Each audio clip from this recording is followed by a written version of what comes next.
This is The Quiet End, and tonight I'll tell you a story titled The Lamenting Choir. Let's begin.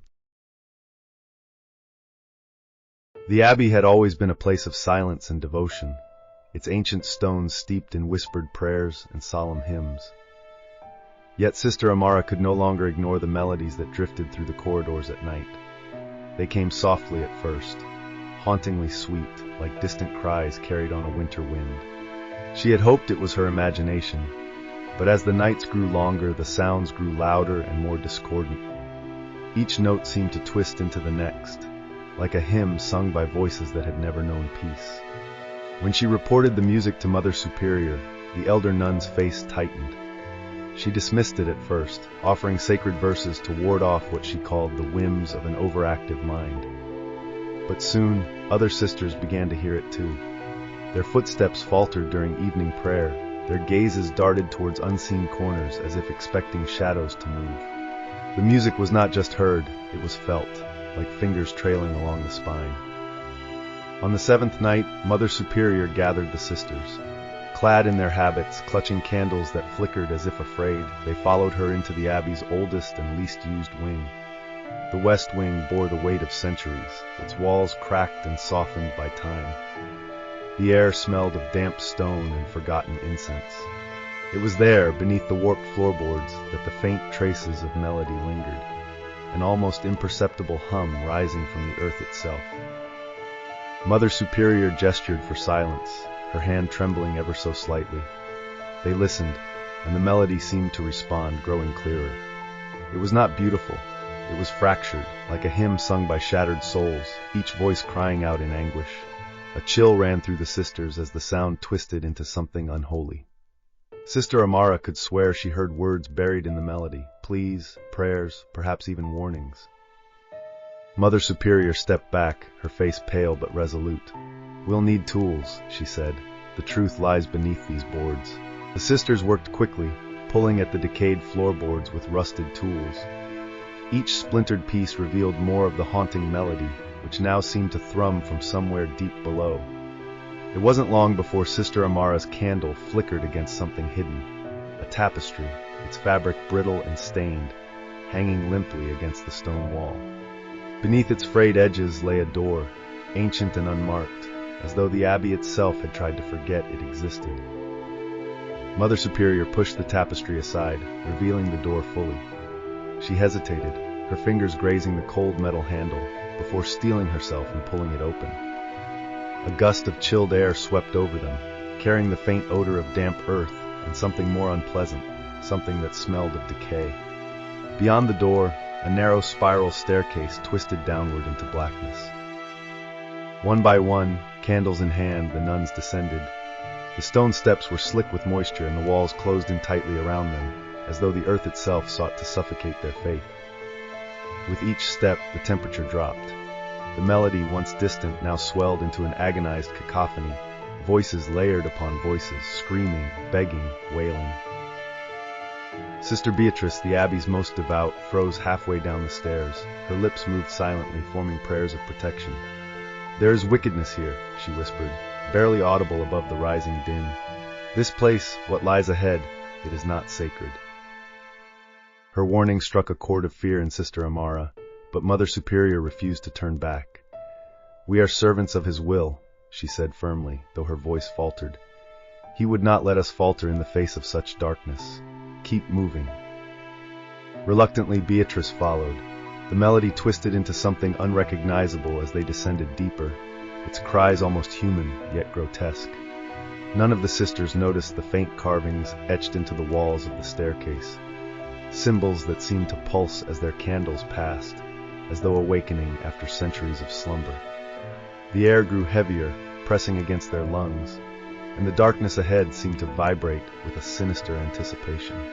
The staircase ended in a small antechamber, the air so cold that it seemed to bite at their exposed skin. Before them stood a pair of immense stone doors, their surfaces carved in grotesque detail. Twisted angels with jagged wings loomed over writhing, howling figures that could only be sinners.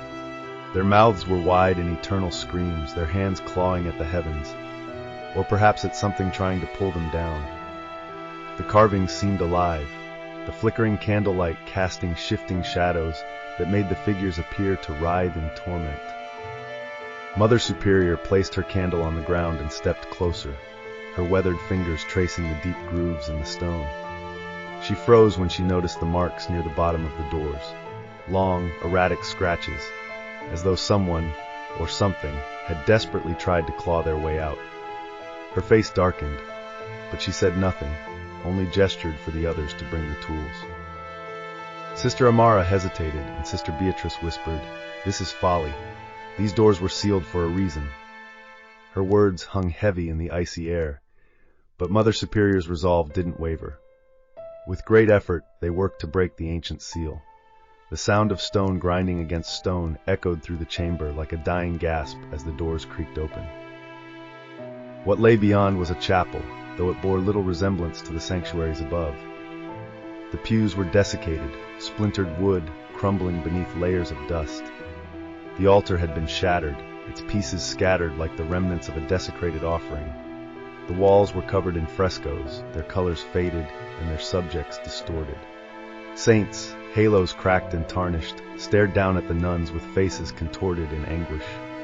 Their eyes, dark, hollow, and accusing, seemed to follow every movement. Each nun felt the weight of their gaze as if the very walls were judging them for daring to enter. And yet it was the hum that unsettled them most. It vibrated through their bones, a low, ceaseless sound that seemed to emanate from the very stones beneath their feet. It wasn't melodic like before. It was deeper, more primal, like the mournful heartbeat of the earth itself. Sister Amara clutched her rosary, her whispered prayers trembling as much as her hands. Mother Superior stepped forward, her voice steady despite the oppressive atmosphere. "Faith will guide us," she said, though even she seemed unsure of whom the words were meant to comfort, her sisters or herself. The nuns cautiously stepped deeper into the desecrated chapel, their candles casting wavering light across the warped frescoes.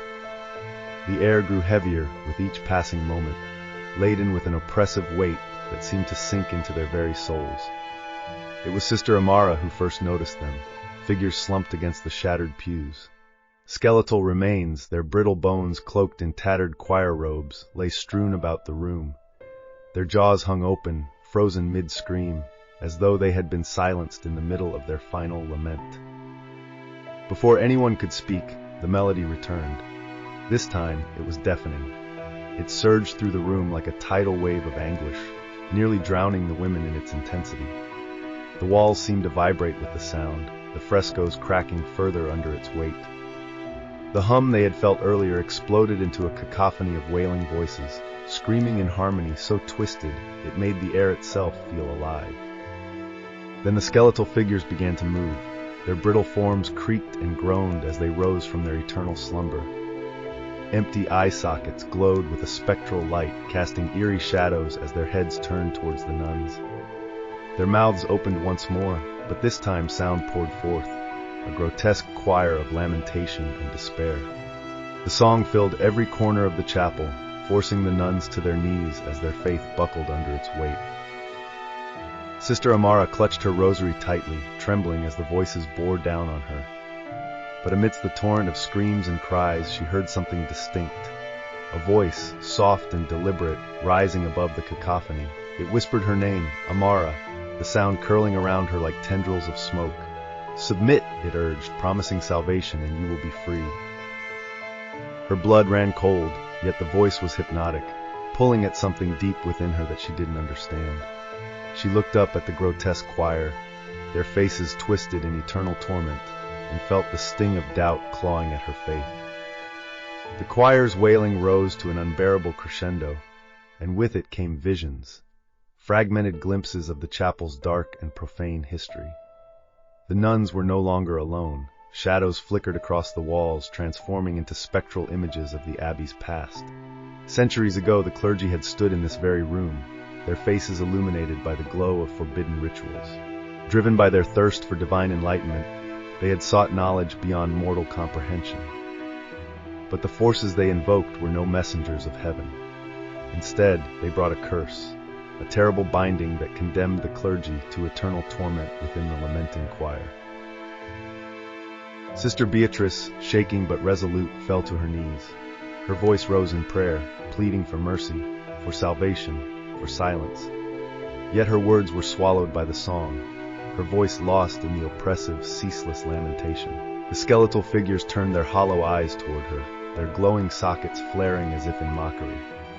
It was then that the visions grew sharper, more invasive. The nuns saw the cursed clergy as they once were, human, devout, and desperate, and then as they became hollowed forms, their souls stretched and broken, trapped in the eternal wail. The choir's song revealed the abyss that awaited all who dared to seek answers forbidden by the divine. The nuns' thoughts became not their own. Their faith began to fracture under the weight of the images. What if peace was a lie? What if salvation was a trap, and this endless torment was the only truth? One of the sisters gasped, her candle clattering to the floor as she collapsed. Her face was pale, her breath shallow, her body unnaturally still. The glow from the skeletal choir seemed to intensify, as though feeding on her very spirit. Sister Amara screamed her name, but the fallen nun did not stir. The choir's song swallowed the sound, filling every corner of the chapel with its suffocating despair. The nuns scrambled toward the chapel doors, their cries of panic rising above the relentless, soul-crushing wail of the choir. But the chapel seemed alive, its walls shifting, its stones groaning as though it were a great beast tightening its jaws. The once open doorway began to close, the heavy stone grinding as if moved by unseen hands. The air grew thick, clinging to their lungs, making every breath a desperate struggle. It was then they noticed Sister Amara, standing motionless near the shattered altar. Her candle lay extinguished at her feet, and her face was pale, her eyes wide yet distant. Slowly she opened her mouth. At first it was just a whisper, but then it grew, a melody, haunting and harmonious, spilling forth to join the choir's lament. Her voice blended seamlessly, eerily, with the skeletal wailing, as though it had always belonged to them. The other nuns screamed, begging her to stop, to fight whatever force had overtaken her. But Sister Amara didn't hear them. Or perhaps she did, and she simply didn't care. The frescoes on the walls seemed to ripple as though alive. As Amara sang, the twisted images of the saints began to shift, their anguished faces twisting further in grotesque sympathy. Then, without warning, the fresco nearest to her flared with an unnatural pale light. The chapel seemed to breathe, and with a horrifying pull, Sister Amara was drawn toward it. Her body twisted in impossible ways as she was absorbed into the wall, her scream of agony morphing into one final piercing note. When the light dimmed, her face stared back at them from the fresco, contorted in despair, a new figure among the cursed saints. The chapel roared as the heavy stone doors slammed shut, trapping the grotesque choir and its newest member inside. The surviving nuns collapsed in the dark corridor outside, gasping for air. But the silence didn't last. The haunting melody returned, louder than ever, echoing through the abbey as though the walls themselves had learned the song. It wrapped around them, inescapable, driving into their minds like nails. Mother Superior knelt on the cold stone, her rosary trembling between her fingers. She whispered fragmentary prayers, her voice cracking under the weight of despair. The once holy abbey felt vast and empty, a labyrinth of stone and sorrow. She gripped the rosary tighter, tears streaming down her face. "Faith will guide us," she whispered, her voice hollow. But in the suffocating dark, as the melody grew louder, she knew the truth. The abbey was no longer a sanctuary, it had become a tomb for their faith and for their souls.